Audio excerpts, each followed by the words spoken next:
Bom, pessoal, dando continuidade à nossa bateria de segurança ESAF, a gente vai passar agora a prova do processo simplificado ESAF, certo? De 2008.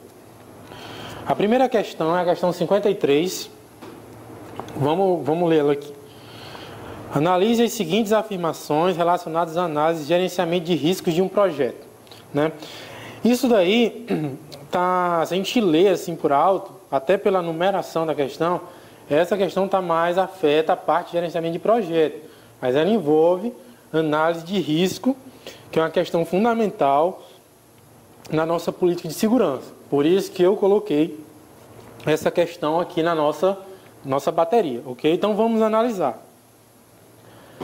Item 1, para a gente analisar se está verdadeiro ou falso.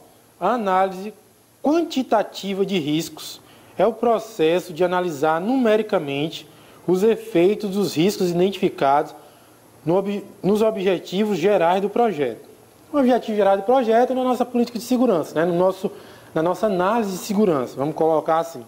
Pessoal, aqui ó, quantitativa, análise quantitativa é análise numérica, né? E a análise qualitativa é uma análise de classificação. Vejam que essa classificação, ela pode inclusive ser numérica, mas é uma, vamos dizer assim, uma numérica simples. Você só vai hierarquizar os riscos, né? Você vai dizer, você pode classificar em alto, baixo, médio. Você pode também dizer que é um risco de nível 1, nível 2, nível 3, mas embora você diga o número do nível, isso não caracteriza uma análise quantitativa. Continua sendo uma análise qualitativa, porque ela está se encarregando da classificação dos riscos, da hierarquização desses riscos, né? Na análise quantitativa, a gente vai analisar o custo desse risco, ou seja, quanto custa para eu mitigar esse risco, né? Para eu ter uma reserva, de modo que se aquele risco aconteça, eu estou precavido contra o risco. E se esse custo é aceitável ou não. Depois dessa análise quantitativa, eu vou fazer o julgamento. Ok? Então, análise quantitativa é numérica, né? Ou seja, é de cálculo. Você pode até colocar aqui, cálculo. Ok? Então, se vocês notarem, nesse item 1, ele está dizendo exatamente isso, né?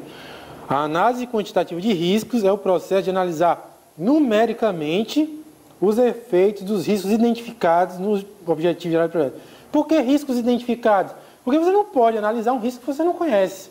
No máximo, você pode fazer uma reserva de contingência, mas toda análise é feita em cima dos riscos conhecidos, certo? Esse daí é outra dicasinha desse item. Então, o item 1 ele está verdadeiro, certo? Vamos ao item 2. Um risco é um evento ou uma condição certa que sempre irá ocorrer e que provocará um efeito positivo ou negativo nos objetivos de um projeto. Essa questão, ela está errada. Esse item está errado, né? Por quê? Por que ele está errado? Um ezinho, né? Porque ele fala, está tudo certo, fora a palavra certa. Se é certo, não é um risco, é um fato. Certo? Risco, ele envolve uma incerteza, né? Essa incerteza, ele tem um certo grau de incerteza, mas nunca ele pode ser nunca pode ser certo, senão ele deixa de ser risco e passou a ser um fato, né? Se você achar que determinada coisa, determinado evento, até natural, ocorre todo ano, dissídio coletivo. Eu não vou colocar dissídio coletivo como um risco, é um fato. Todo ano vai ter. Chover naquele mês de chuvoso. Não é um risco, é um fato, né? Pode ser até que não chova, mas é um fato. O gerente de projeto considera aquilo como um fato. Ok? Então, tudo que é fato não é certo, não é risco, né? Ele é certo e não é risco. Então, esse item está errado por conta dessa frasezinha aqui, né? Dessa palavrinha certa, né? Então, vamos à terceira. Mitigação de risco. Mitigação de risco é uma técnica de planejamento de resposta a riscos que busca reduzir a probabilidade de ocorrência ou impacto de um risco, certo? Mitigação de risco, pessoal, a palavra mitigação, ela quer dizer você trabalhar, você tentar atenuar. Mitigar risco é você trabalhar aquele risco.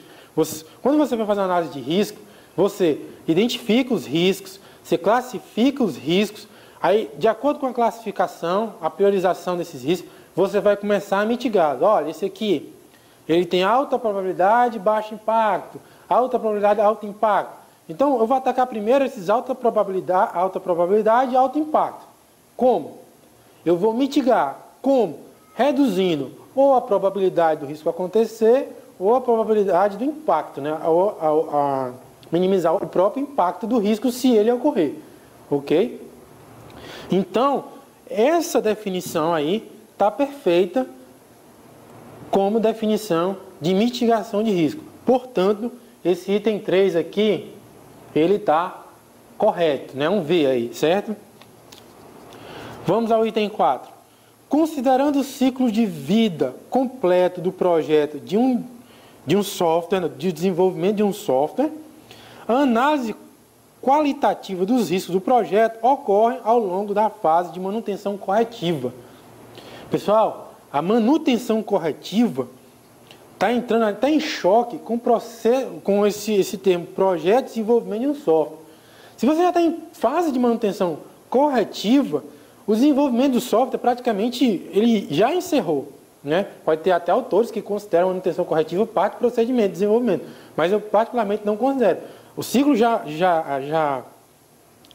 ciclo de desenvolvimento ele acabou, agora a gente está no ciclo de manutenção, até a retirada daquele software do mercado. Então, mesmo assim, né, se a gente já está em manutenção corretiva, já foi posto em produção. E a análise, a análise de risco ela não é feita no momento estanque, não é feita. Se você for analisar os processos, né, os procedimentos de desenvolvimento atuais, todos eles se pautam por uma análise de risco constante ao longo de todo o projeto. Você está sempre monitorando os riscos e tentando mitigá-los. Para quê? Para a gente não ter que corrigir o software depois, né, um risco potencial acontecer e a gente tem um prejuízo financeiro, um prejuízo temporal enorme, né? Então, as metodologias atuais, seja ela qual for, né, a análise de risco é uma constante durante todo o projeto, certo? E a análise de risco não é uma coisa estática, né? À medida que as fases avançam, riscos que não existiam passam a existir e riscos que, que já existiam, eles são zerados, porque não existe mais a probabilidade de ele ocorrer. A probabilidade de ele ocorrer morreu junto com determinada fase do software, certo? Toda essa análise que a gente fez aqui com relação à análise de risco para a gerência de projeto é a mesma análise de risco que a gente faz para a nossa política de segurança, né? Para a nossa política corporativa de segurança. A gente vai pegar todos os ativos da rede, analisar esses riscos, né? Ativo por ativo, calcular a probabilidade de ele acontecer, calcular a probabilidade de uma invasão em determinado setor da rede, e se essa invasão ocorrer, qual é o impacto que essa invasão vai causar na nossa rede, né? E vai hierarquizar qualitativamente. Então, muitas dessas ferramentas de gerência de projeto, apesar do projeto ser aquela coisa, né, de tempo definido, etc., etc., ela serve para a nossa vida rotineira. Existem até questões que abordam isso, né? Então, o item 4, como a gente já falou exaustivamente, ele está errado. Por quê? Porque ele trata a análise, ele coloca a análise de risco como uma fase estanque, né? Você em determinada fase é que vai analisar risco. Não é assim, né? A gente já viu que não é assim. Voltando aí, né? Aqui a gente já define, né? Os itens são o item 1 e o item 3. Portanto, a resposta é a alternativa D, certo? Porém, voltando aí ao risco, uma coisa que é importante ressaltar, e mesmo ela estando errada, o item 2, ele faz uma ressalva aí muito legal, que é uma coisa que pega muito candidato que não estuda o PMBOK, né? Ele diz o seguinte, que o risco ele pode ter um efeito positivo e um efeito negativo. Isso está mais do que certo. Qualquer concurseiro aí que tem feito questões, isso já é uma questão já batata, né? Porém, os novatos, as pessoas que estão chegando agora, tendem a errar esse tipo de questão, porque realmente, pessoal, segundo o PMBOK, o risco ele pode ser a seu favor ou pode ser contra. Tanto que, na análise quantitativa, na hora que você vai somar os riscos para formar a sua reserva de contingência, você soma os riscos negativos e subtrai, né, dos riscos positivos, para formar uma reserva de contingência real. Às vezes até você cria um artefato chamado matriz de risco, onde essa reserva ela é destrinchada, né, entre as várias atividades do projeto. Ok? Então, o risco, lembrando, é uma atividade incerta e ele pode ter um impacto positivo ou negativo. O positivo entrando aí como uma exceção, que não é uma coisa que é bem trabalhada, certo? Então, vamos agora à questão 67. Ainda do processo simplificado. A questão 67, ela traz de novo aí as características da segurança da informação que a gente tinha tratado na primeira questão dessa bateria, certo? Então vamos ler aí, ó. A prova da identidade das entidades que solicitam a execução de serviços é prestada pelo mecanismo de confidencialidade e, simultaneamente, é uma necessidade do mecanismo que garante a integridade das informações. Bom, pessoal, quem garante a identidade não é a confidencialidade, e sim uma característica chamada autenticação, né? Ou seja, a autenticação é que garante que quem está se correspondendo é exatamente aquela pessoa, com algum método de autenticação. Então, autenticação, autenticidade. Então, esse item 1, ele está errado. Errado, né? E esse que simultaneamente garantir a integridade, também já estaria falso, porque se fosse tudo simultâneo, se um requeresse a outro, não havia necessidade de você separar essas características bem definidas uma da outra, certo? Então, isso quando ele fala simultaneamente, também estaria errado. 2. Os mecanismos de controle de acesso são usados para garantir que o acesso a um recurso é limitado aos usuários devidamente autorizados.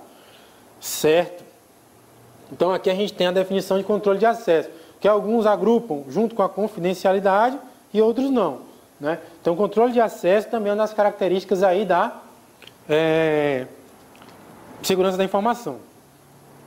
Vamos a 3. O serviço de confidencialidade fornece proteção, garantindo a autenticação das entidades. Mais uma vez, ele colocando confidencialidade com a autenticação, certo?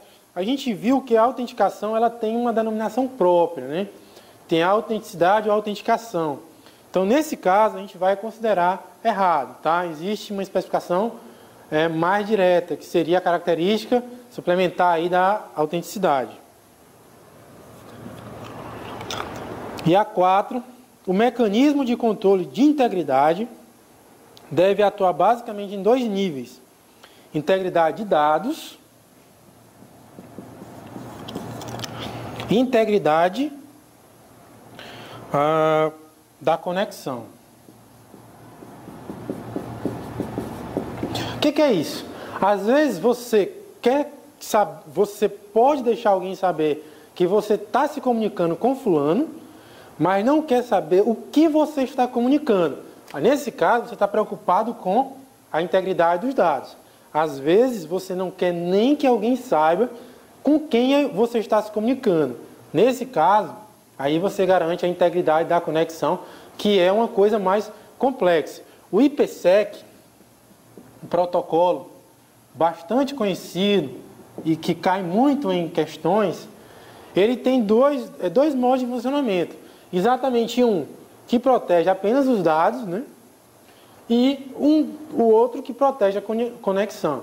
A maioria dos protocolos de VPN, né, ele tem essa separação aqui, porque é muito importante. Às vezes eu quero só criptografar os dados. Às vezes essa criptografia ela ocorre inclusive na própria camada de aplicação. Eu coloco um software de aplicação que ao sair da aplicação ele criptografa os dados. E aí a conexão permanece, vamos dizer assim, aberta. Eu sei com que ele está se comunicando, mas os dados estão criptografados. E às vezes você não quer que ninguém saiba de nada. Ok? Então, com isso, o item 4 está verdadeiro e a nossa resposta vai ser a alternativa E. Ok? Até a próxima aula, a gente continua.